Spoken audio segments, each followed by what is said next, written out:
ನಮಸ್ಕಾರ ಗುರು. Extra innings Kannada ಚಾನಲ್ಗೆ ಸ್ವಾಗತ. IPL ಸ್ಟಾರ್ಟ್ ಆಗಿಬಿಟ್ಟು ಆಲ್ರೆಡಿ 3 ಪಂದ್ಯಗಳು ಮುಗ್ದಿತ್ತು.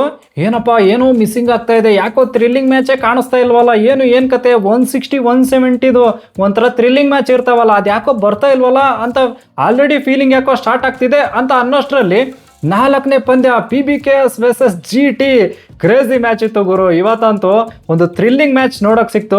ಅದೇ 160 ರೇಂಜಲ್ಲಿ ಅಂದರೆ 160 170 ರೇಂಜಲ್ಲಿ ಏನು ಬರ್ತಾವಲ್ಲ ಥ್ರಿಲ್ಲಿಂಗ್ ಮ್ಯಾಚು, ಅದೇ ಥರ ನೋಡೋಕೆ ಸಿಕ್ತು ಅಂತ. ಅಫ್ಕೋರ್ಸ್ ನೀವು ಇವಾಗ ಹೇಳ್ಬೋದು PBKS 19.1 ಮುಗಿಸಿದಾರಲ್ಲ ಗುರು, ಅದೆಂತ ಥ್ರಿಲ್ಲಿಂಗ್ ಅಂತ. ಬಟ್ ಫುಲ್ ಮ್ಯಾಚ್ ನೋಡಿದವ್ರಿಗೆ ಗೊತ್ತಿರುತ್ತೆ ಯಾವ ಥರ ಥ್ರಿಲ್ಲಿಂಗ್ ಮ್ಯಾಚ್ ಇತ್ತಂತ.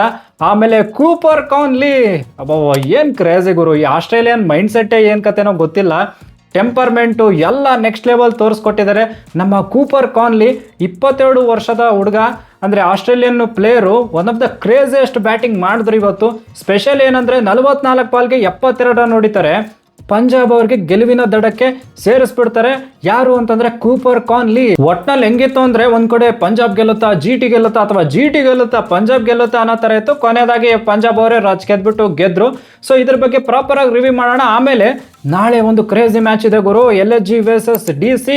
ಇದು ಮೋಸ್ಟ್ಲಿ ಹೆಂಗಂದ್ರೆ ಪಂತ್ ವರ್ಸಸ್ ನಮ್ಮ ಅಕ್ಷರ್ ಪಟೇಲ್ ಇಲ್ಲ, ಇದು ಒಂಥರ ರಾಹುಲ್ ಅಣ್ಣ ವರ್ಸಸ್ ಅಂದ್ರೆ ಸಂಜೀವ್ ಗೋಯಂಕಾ ವರ್ಸಸ್ ರಾಹುಲ್ ಅಣ್ಣನೇ ಇದ್ದಂಗಿದೆ. ಸೊ ಅದ್ರ ಬಗ್ಗೆನೂ ಒಂಚೂರು ಪ್ರಿವ್ಯೂ ನೋಡ್ಕೊಂಡು ಬರೋಣ ಅಂತ. ಈ ಕಡೆ ಪಂಜಾಬ್ ಕಿಂಗ್ಸ್ ವರ್ಸಸ್ GT ಮ್ಯಾಚಿಗೆ ಬರೋದಾದ್ರೆ ಫಸ್ಟ್ GT ಅವರು ಟಾಸ್ ಸೋಲ್ತಾರೆ. ಅಂದ್ರೆ ಪಂಜಾಬ್ ನಮ್ಮ ಶ್ರೇಯಸ್ ಅಯ್ಯರ್ ಅವರು ಟಾಸ್ ಗೆಲ್ತಾರೆ. ಪಂಜಾಬ್ ಕ್ಯಾಪ್ಟನ್ ಅವರು ಡೈರೆಕ್ಟ್ ಆಗಿ ಬೌಲಿಂಗ್ ತಗೋತಾರೆ.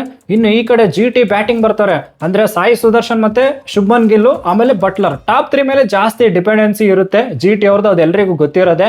ಆಮೇಲೆ ಈ ಕಡೆ ಸಾಯಿ ಸುದರ್ಶನ್ ಅಣ್ಣನ ಬೇಗನೆ ಕಳ್ಕೊಂಡ್ ಬಿಡ್ತಾರೆ GT ಅವರು. ಬಟ್ ಈ ಕಡೆ ಶುಭ್ಮನ್ ಗಿಲ್ ಮತ್ತೆ ಬಟ್ಲರ್ ಇಬ್ರು ಒಂದ್ ಲೆವೆಲ್ಗೆ ಚೆನ್ನಾಗಿ ಆಡ್ತಾ ಇರ್ತಾರೆ ಗುರು. ಬಟ್ ಅಂದ್ರೆ ಆ ಲೆವೆಲ್ಗೆ ಬರಲಿಲ್ಲ, ಅಂದ್ರೆ ದಡಬಡ ಹೊಡಿತಾ ಇರಲಿಲ್ಲ.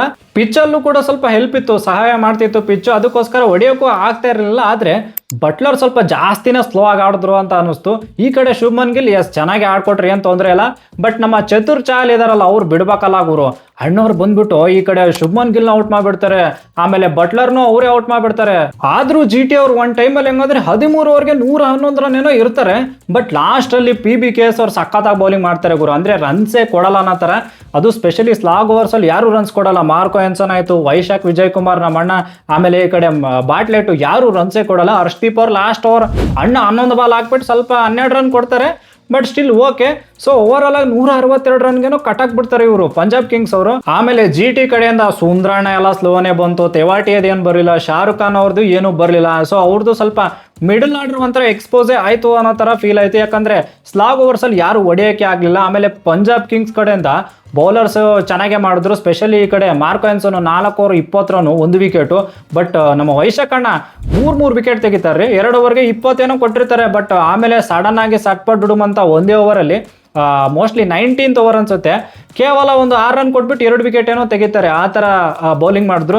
ಇನ್ನು ಚತುರ್ ಚಾಹಲ್, ನಮ್ಮ UZ ಚಾಹಲ್, ಅದೇ ಗೊತ್ತಲ್ಲ IPL ಅಂತ ಬಂದ್ರೆ ಅಣ್ಣ ಡಿಫ್ರೆಂಟ್ ಎಂಟಿಟಿ ಅಂತಾನೆ ಹೇಳ್ಬೋದು. ಇನ್ನು ಟಾರ್ಗೆಟ್ ಚೇಸ್ ಮಾಡಕ್ಕೆ ಪಂಜಾಬ್ ಕಿಂಗ್ಸ್ ಕಡೆಯಿಂದ ಪ್ರಭ್ಸಿಮ್ರನ್ ಸಿಂಗ್, ಆಮೇಲೆ ಈ ಕಡೆ ನಮ್ಮ ಪ್ರಿಯಾಂಶ್ ಆರ್ಯ ಬರ್ತಾರೆ. ಬಟ್ ಪ್ರಿಯಾಂಶ್ ಆರ್ಯ ಕಡೆಯಿಂದ ಅಷ್ಟೊಂದು ರನ್ಸ್ ಎಲ್ಲ ಬರೋಲ್ಲ, ಅಣ್ಣ ಬೇಗನೆ ಔಟ್ ಆಗ್ಬಿಡ್ತಾರೆ ರಬಾಡ ಓವರ್ ಅಲ್ಲಿ. ಆದ್ರೆ ಈ ಕಡೆ ಪ್ರಭ್ಸಿಮ್ರನ್ ಸಿಂಗ್ ಆಮೇಲೆ ಕೂಪರ್ ಕಾನ್ಲಿ ಇಬ್ರು ಸೇರ್ಬಿಟ್ಟು ಪಾರ್ಟ್ನರ್ಶಿಪ್ ಬೆಳೆಸ್ತಾ ಇರ್ತಾರೆ ಗುರು. ಪ್ರಭ್ಸಿಮ್ರನ್ ಚೆನ್ನಾಗಿ ಆಡ್ಕೊಡ್ತಾರೆ. ಈ ಕಡೆ ಶ್ರೇಯಸ್ ಅಯ್ಯರ್ ಅಣ್ಣವ್ರು ಬರ್ತಾರೆ 2 ವಿಕೆಟ್ ಹೋದ್ಮೇಲೆ, ಪ್ರಭ್ಸಿಮ್ರನ್ ಔಟ್ ಆದ್ಮೇಲೆ. ಸೊ ಎಲ್ಲ ಚೆನ್ನಾಗೇ ಬರ್ತಾ ಇತ್ತು. ಶ್ರೇಯಸ್ ಅಯ್ಯರ್ ಬಂದ್ ಕೂಡಲೇ 2 6 ಎಲ್ಲ ಹೊಡಿತಾರೆ, ಎಲ್ಲ ಕರೆಕ್ಟ್ ಆಗಿ ನಡೀತಾ ಇತ್ತು. ಗ್ಯಾಪ್ ಅಲ್ಲಿ ಶ್ರೇಯಸ್ ಅಯ್ಯರ್ ಔಟ್ ಆಗಿರೋದು ಯಾರು ಹೇಳಿ? ಪ್ರಸಿದ್ಧಣ್ಣ ಯಾವಾಗ ಬರ್ತಾರೆ? 13ನೇ ಓವರ್ ಏನೋ ಬರ್ತಾರೆ ಗುರು. ಯಾಕೆ ಅಲ್ಲಿವರೆಗೂ ಕಾಯ್ದ್ರು ಅಂತ ಗೊತ್ತಿಲ್ಲ GT ಅವರು. ಬಟ್ ಪ್ರಸಿದ್ಧಣ್ಣನೇ ಬಂದ್ಬಿಟ್ಟು ಶ್ರೇಯಸ್ ಅಯ್ಯರ್ನ ಔಟ್ ಮಾಡ್ತಾರಲ್ವಾ, ಅದಾದ್ಮೇಲೆ ಸ್ಟಾರ್ಟ್ ಆಯ್ತು ಗುರು ಮ್ಯಾಚ್. ಕ್ರೇಜಿ ಮ್ಯಾಚ್, ಅಂದ್ರೆ ಒಂಥರ ಥ್ರಿಲ್ಲಿಂಗ್ ಸ್ಟಾರ್ಟ್ ಆಯ್ತು ಅಲ್ಲಿಂದಾನೆ ಅಂತ. ಯಾವಾಗ ಶ್ರೇಯಸ್ ಅಯ್ಯರ್ ಔಟ್ ಆದ್ರಲ್ಲ, ಅದಾದ್ಮೇಲೆ ನಿಹಾಲ್ ವದೇರ್ ಔಟು, ಆಮೇಲೆ ಶಶಾಂಕ್ ಅಂದ್ರೆ ನಮ್ಮ ಶಶಾಂಕ್ ಸಿಂಗ್ ಅವ್ರು ಬರ್ತಾರೆ, ಅವ್ರು ಔಟು, ಮಾರ್ಕಸ್ ಸ್ಟೋಯ್ನಿಸ್ ಔಟು, ಬಂದವರೆಲ್ಲ ಔಟ್ ಆಗ್ತಾ ಇದ್ರು ಗುರು. 118 ರನ್ ಅಷ್ಟರಲ್ಲಿ 6 ವಿಕೆಟ್ ಹೋಗುತ್ತೆ ಇವ್ರದ್ದು. ಏನಪ್ಪ ಈ ಲೆವೆಲ್ಗೆ. ಈ ಕಡೆ ಕೂಪರ್ ಕಾನ್ಲಿ ನೋಡಿದ್ರೆ ರಾಜಕೀಯ ಬಿಟ್ಟು ಆಡ್ತಾನೆ ಅಣ್ಣ. 44 ಬಾಲ್ಗೆ 72 ರನ್ ಹೊಡಿತಾರೆ, 5 4 5 6 ಒಂದಿಗೆ. ನಿಮ್ಗೆ ಹೆಂಗಾಗುತ್ತೆ ಗೊತ್ತಾ, ಕೊನೆಯಲ್ಲಿ 12 ಬಾಲ್ಗೆ 16 ರನ್ ಬರೋ ತರ ಆಗತ್ತೆ. ಆಮೇಲೆ ಈ ಕಡೆ ನಮ್ಮ ಪ್ರಸಿದ್ಧಣ್ಣ ಒಂದೇ ಓವರಲ್ಲಿ 14 ರನ್ ಕೊಡ್ತಾರೆ ಗ್ಯಾಪ್ ಅಲ್ಲಿ. ಯಾಕಂದ್ರೆ ಈ ಕಡೆ ಬಾಟ್ಲೆಟ್ ಒಂದು 6 ಹೊಡಿತಾನೆ ಗುರು ಅಣ್ಣ, ಅಂತೂ ದುಪ್ಪ ಅಂತ 6 ಎಲ್ಲ ಹೋಗುತ್ತೆ. ಸೊ ಆ ಟೈಮಲ್ಲಿ 6 ಬಾಲ್ಗೆ 2 ರನ್ ಆ ಥರ ಬಂದ್ಬಿಡುತ್ತೆ. ಕೊನೆಯಲ್ಲಿ ಕೂಪರ್ ಕಾನ್ಲಿ ಅಣ್ಣ ಎಲ್ಲ ಹೊಡೆದ್ಬಿಟ್ಟು ಎಲ್ಲ ಹಂಗೋಗಿ ಗೆಲ್ತಾರೆ. ಸೊ ಥ್ರಿಲ್ಲಿಂಗ್ ಮ್ಯಾಚ್ ಬರ್ತಾ ಇಲ್ಲ ಅಂತ ಹೇಳ್ತಾ ಇದ್ವಿ. ಬಂತು ಇವಾಗ ಅಂತ. ಆಮೇಲೆ ಕೂಪರ್ ಕಾನ್ಲಿ ಅಣ್ಣಂಗಂತೂ ಹ್ಯಾಟ್ಸ್ ಆಫ್ ಹೇಳಲೇಬೇಕು. ಅದು ನಂಬರ್ 3 ಅಲ್ಲಿ ಇಂಗ್ಲಿಷ್ ಅಣ್ಣ ಆಡ್ತಾ ಇದ್ರು PBK's ಪರವಾಗಿ. ಬಟ್ ಈ ಕಡೆ ಕೂಪರ್ ಕಾನ್ಲಿ ಬಂದ್ಬಿಟ್ಟು ಆ ಜಾಗನ ಫಿಲ್ ಮಾಡ್ಬಿಟ್ಟು ಈ ತರ ಒಂದು man of the match performance ಕೊಡ್ತಾರೆ ಅಂದ್ರೆ ಕ್ರೇಜಿ ಅಂತಾನೆ ಹೇಳ್ಬೇಕು. ಇನ್ನು ನೆಕ್ಸ್ಟ್ ಮ್ಯಾಚಿಗೆ ಬರೋಣ. ನಾಳೆ ಯಾವ ಪಂದ್ಯ ಅಂತಂದ್ರೆ LSG ವರ್ಸಸ್ DC ಪಂದ್ಯ ನಡೀತಾ ಇರೋದಲ್ಲಿ ಏಕನಾ ಸ್ಟೇಡಿಯಂ ಅಲ್ಲಿ ನಡೀತಾ ಇದೆ. ಫಸ್ಟ್ ಸ್ಟ್ಯಾಟ್ಸ್ ನೋಡೋದಾದ್ರೆ ಇಲ್ಲಿವರೆಗೂ 7 ಪಂದ್ಯ ಆಡಿದ್ದಾರೆ. ಅದರಲ್ಲಿ 3 ಪಂದ್ಯ LSG ಗೆದ್ದಿದ್ರೆ DC ಅವರು 4 ಪಂದ್ಯ ಗೆದ್ದಿದ್ದಾರೆ. ಸೊ ಅಪ್ಪರ್ ಹ್ಯಾಂಡ್ DC ಅಂತಾನೆ ಹೇಳ್ತೀನಿ. ಇನ್ನು ಪ್ಲೇಯಿಂಗ್ 11ಗೆ ಬರೋದಾದ್ರೆ ಫಸ್ಟ್ LSG ಪ್ಲೇಯಿಂಗ್ 11 ನೋಡೋದಾದ್ರೆ ಅವ್ರದ್ದು ಟಾಪ್ 4 ಅಂತ ನಿಮಗೆ ಗೊತ್ತೇ ಇರುತ್ತೆ. ಮಾರ್ಷ್ ಮತ್ತೆ ಮರ್ಕುರಾಮು, ರಿಷಬ್ ಅಂತೂ ನಂಬರ್ 3 ಅಲ್ಲಿ ಆಡ್ತಾರೆ. ಆಮೇಲೆ ಪೂರಾ ನಂಬರ್ 4 4 ಜನ ಅಂತೂ ಅವರೇ ಇರ್ತಾರೆ, 4 ಪ್ಲೇಯರ್ಸು. ಆಮೇಲೆ ಆಯುಷ್ ಪೋದೋನಿ, ಅಬ್ದುಲ್ ಸಮದ್ ಇವರು ರಿಟೈನ್ ಮಾಡಿದ್ದಾರೆ. ಸೊ ಅವರಿಬ್ಬರನ್ನ ಪಕ್ಕ ಆಡಿಸ್ತಾರೆ. ಇನ್ನು ಪ್ರಾಬ್ಲಮ್ ಆಗೋದೆಲ್ಲಿ ಅಂದ್ರೆ 6 ಜನ ಬ್ಯಾಟಿಂಗ್ ಎಲ್ಲ ಓಕೆ, ಬಟ್ 7ನೇ ಪೊಸಿಷನ್ ಅಲ್ಲಿ ನೀವು ಯಾರು ಆಡಿಸ್ತೀರಾ ಅನ್ನೋದೇ ಕ್ವಶನ್ ಮಾರ್ಕ್ ಇದೆ. ಮುಕುಲ್ ಚೌಧರಿ ಚೆನ್ನಾಗಿ ಆಡ್ತಾರೆ, ಸಖತ್ತಾಗಿ ಆಡ್ತಾರೆ, ಇಲ್ಲ ಅಂತಿಲ್ಲ. ಬಟ್ ಅಂದ್ರೆ ಮುಕುಲ್ ಚೌಧರಿನ ಆಡಿಸಿದ್ರೆ ನಿಮಗೆ ಬೌಲಿಂಗ್ ಅಲ್ಲಿ ಕೇವಲ 5 ಬೌಲರ್ಸ್ ಅಷ್ಟೇ ಆಡಿಸ್ಬೇಕಾಗತ್ತೆ ನೀವು. ಅದು ಪ್ರಾಬ್ಲಮ್ ಇರೋದು. ಅದು ಇಂಪ್ಯಾಕ್ಟ್ ಪ್ಲೇಯರ್ದೊಂದಿಗೆ ಹೇಳ್ತಾ ಇದ್ದೀನಿ ನಾನು. ಅದು ಸ್ವಲ್ಪ ಇವ್ರಿಗೆ ಪ್ರಾಬ್ಲಮ್ ಆಗ್ಬೋದಂತ. ಇಲ್ಲ ಅಂದ್ರೆ ನೀವು ಮುಕುಲ್ ಅವರ ಜಾಗದಲ್ಲಿ ಶಹಬಾಜ್ ಏನಾದರೂ ಆಡಿಸಿದ್ರೆ ನಿಮ್ಗೆ ಇನ್ನೊಂದು ಎಕ್ಸ್ಟ್ರಾ ಬೌಲರ್ ಸಿಗ್ತಾರೆ. ಸೊ ಅದು ಸ್ವಲ್ಪ ಇವ್ರಿಗೆ ನೋಡ್ಕೊಂಡು ಮಾಡಬೇಕು. 6+5 ಆ ಥರ ಹೋಗ್ತಾರ, ಏನ್ ಕತೆ ಗೊತ್ತಿಲ್ಲ. ಅಂದ್ರೆ 7+5 ಅನ್ಕೊಳ್ಳಿ, ಇಂಪ್ಯಾಕ್ಟ್ ಪ್ಲೇಯರ್ ಇಟ್ಕೊಂಡು.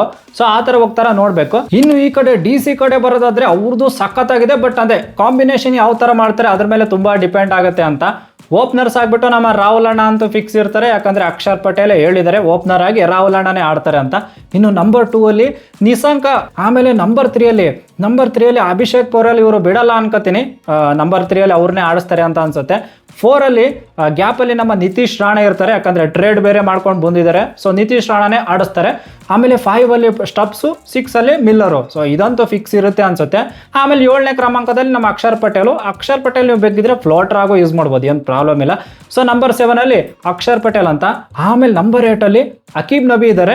ಸೊ 9, 10, 11 ಬೌಲರ್ಸೇ ಬರ್ತಾರೆ. 9 ಅಲ್ಲಿ ಕುಲ್ದೀಪ್ ಯಾದವ್. ಆಮೇಲೆ 10ನೇ ಕ್ರಮಾಂಕದಲ್ಲಿ ಈ ಕಡೆ ನಮ್ಮ ಮುಖೇಶ್ ಅಣ್ಣನು ಇದ್ದಾರೆ. ಅಥವಾ ನೀವು ಟಿ ನಟರಾಜನ್ ಅವ್ರ ಮೇಲೆ ಭರವಸೆ ಇದೆ ಅಂದ್ರೆ ಅವ್ರನ್ನ ಆಡಿಸಬಹುದು. ಇನ್ನು 11 ಅಲ್ಲಿ ಲುಂಗಿ ಎಂಗಿಡಿ ಅಂತ ಇರ್ತಾರೆ. ಬಟ್ ಇಲ್ಲಿ ನೋಡಿ ನೀವು ಇಂಪ್ಯಾಕ್ಟ್ ಪ್ಲೇಯರ್ ಆಗಿ ವಿಪ್ರಾಜ್ ಅಥವಾ ಅಶುತೋಷ್ ಶರ್ಮಾ ಹಂಗಿದೆ ಆಪ್ಷನ್ಸ್ ಅಂತ. ಈ ಕಡೆ ವಿಪ್ರಾಜ್ ಜೊತೆಗೆ ಹೋದ್ರೆ ಇವರು ಸ್ಪಿನ್ ಮಾಡ್ತಾನೆ ಅಣ್ಣ. ಸೊ ನಿಮ್ಗೆ 3 ಸ್ಪಿನ್ನರ್ ಸಿಗ್ತಾರೆ ಪ್ಲೇಯಿಂಗ್ 11 ನೋಡೋದಾದ್ರೆ. ಆಮೇಲೆ ಈ ಕಡೆ ಅಶುತೋಷ್ ಅಣ್ಣನ ಜೊತೆಗೆ ಹೋದ್ರೆ ಅಣ್ಣ ದಡಬಡ ಅಂತ ಹೊಡಿತಾರೆ, ಫಿನಿಶರು ಸಿಕ್ಕಂಗ ಆಗುತ್ತೆ. ಸೊ ಆ ತರ ಇವ್ರು ಯಾವ ತರ ಕಾಂಬಿನೇಷನ್ ಮಾಡ್ತಾರೆ ಅಂತ ನೋಡ್ಬೇಕು. ಇನ್ನು ಪ್ಲೇಯರ್ಸ್ ಟು ವಾಚ್ ಔಟ್ ನೋಡೋದಾದ್ರೆ ಲೈವ್ ಅಲ್ಲೂ ಹೇಳಿದ್ದೆ ಏನಂದ್ರೆ DC ಪರವಾಗಿ ನಮ್ಮ ರಾಹುಲ್ ಅಣ್ಣ, ಆಮೇಲೆ LSG ಪರವಾಗಿ ಮಿಚ್ ಮಾರ್ಷ್ ಅಂತ. ಇನ್ನು ನಿಮ್ಮ ಅನಿಸಿಕೆ ಏನಿದೆ? ಪ್ಲೇಯರ್ಸ್ ಟು ವಾಚ್ ಔಟ್ ಯಾರಾಗಬಹುದು, ಯಾವ ತಂಡ ಗೆಲ್ಬಹುದು, ಏನಾದ್ರೂ ಅನಿಸಿಕೆ ಇದ್ರೆ ಪ್ಲೀಸ್ ಕಮೆಂಟ್ ಬಾಕ್ಸ್ ಅಲ್ಲಿ ತಿಳಿಸಿ. ಆಮೇಲೆ ರಿವ್ಯೂ ಮತ್ತೆ ಪ್ರಿವ್ಯೂ ಎಲ್ಲ ನೋಡ್ಕೊಂಡು ಬಂದ್ವಿ. ಇನ್ನು ಈ ವಿಡಿಯೋ ನಿಮ್ಗೆ ಇಷ್ಟ ಆದ್ರೆ ಪ್ಲೀಸ್ ಲೈಕು, ಶೇರು, ಸಬ್ಸ್ಕ್ರೈಬ್ ಮಾಡಿ. ಆಮೇಲೆ ಹೈಪ್ ಕೂಡ ಮಾಡಿ ಅಂತ ಹೇಳ್ತಾ that's it for the day. Bye. ಜೈ ಕರ್ನಾಟಕ. ಮತ್ತೆ ಭೇಟಿಯಾಗೋಣ. ನಮಸ್ಕಾರ.